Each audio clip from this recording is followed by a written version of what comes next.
कति नभएको जात्रा हाँडी गाउँमा भनेको जस्तै यतिखेर सामाजिक सञ्जालमा हर्का साङपाङले रोइलो मचाइरहेका छन्। बालेले बोलाएको बैठकमा समेत उनी गएका छैनन् भने सानो कोठामा गरेको बैठक नजाने भन्दै उनले विरोध र बहिष्कार गरेका छन्। हर्का साङपाङको यतिखेर नेपाली जनताले पनि उनीहरूलाई दोस्रो केपी ओलीको संज्ञा दिइरहेका छन् भने केपी ओलीको घमण्डले यतिखेर सत्ता बाहिर छन् भने अहिले हर्का साङपा पनि त्यस्तै हुने स्थितिमा पुगेका छन्। यतिखेर हर्का साङपाङले सामाजिक सञ्जालमा एमालेका कार्यकर्तालाई उचालेर सडक तताएका छन् भने सरकार बनेको भोलिपल्टै एमालेको अध्यक्ष केपी शर्मा ओलीले समातेपछि एमाले सडकभर विरोध जनाइरहेको छ। जातिवादले ग्रस्त हर्का साङपाङको यतिखेर आफ्नै समर्थकबाट घिरडाको पात्र बनेका छन् भने उनी अहिलेसम्म पनि डगमगाएका छैनन्। सरकार यतिखेर जतिसक्दो जनताको मन जित्ने पक्षमा छ भने हर्का साङपाङ भने गृहमन्त्री र प्रधानमन्त्रीको आलोचना र राजीनामाको माग गरेर बसिरहेका छन्।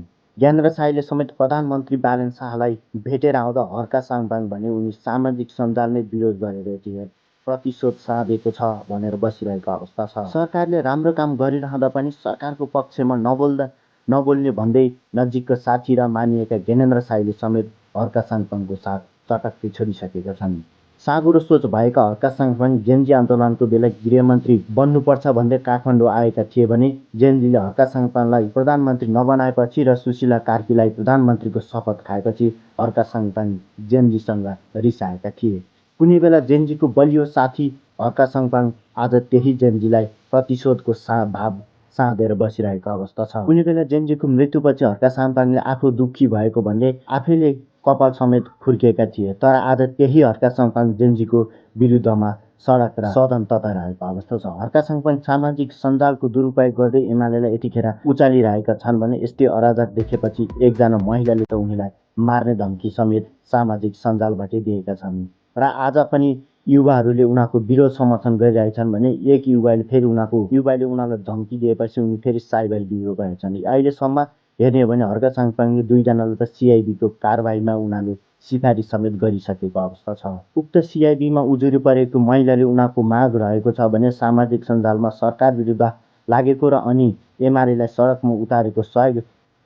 सडकमा उतार्न सहयोग गरेको भन्दै उनीहरूले हर्का साङपाङको सांसद पद समेत निलम्बन हुनुपर्ने माग गर्दै आएकी छन्। चुनाव हुँदाखेरि सहयोग गरेकोले अहिले र हर्का साङपाङले सरकारलाई सहयोग नगरेको भन्दै हर्का साङपाङलाई गालीको वर्षा गरिरहेका छन् भने उक्त सामाजिक सञ्जालमा यिनीहरूले चिनले नाक बन्द गरेको भन्दै सामाजिक सञ्जालमा हालेपछि गृहमन्त्री सुदन गुरुङले सामाजिक सञ्जाल मार्फत नै उनीहरूलाई हर्का साङपाङलाई जवाफ फर्काएका छन् भने विशेष गरी हालको स्ट्याटस हाल्दै नेपाली जनतालाई भ्रम फैलाउने हर्का साङपाङलाई तपाईँ के भन्न चाहनुहुन्छ? उनीहरूको यो सरकारलाई राम्रो कामको थालनी गर्दै पनि सरकारको आलोचना गर्नलाई तपाईँ एमालेकोसँग साटकाट गर्न लागेको भन्न सकिन्छ।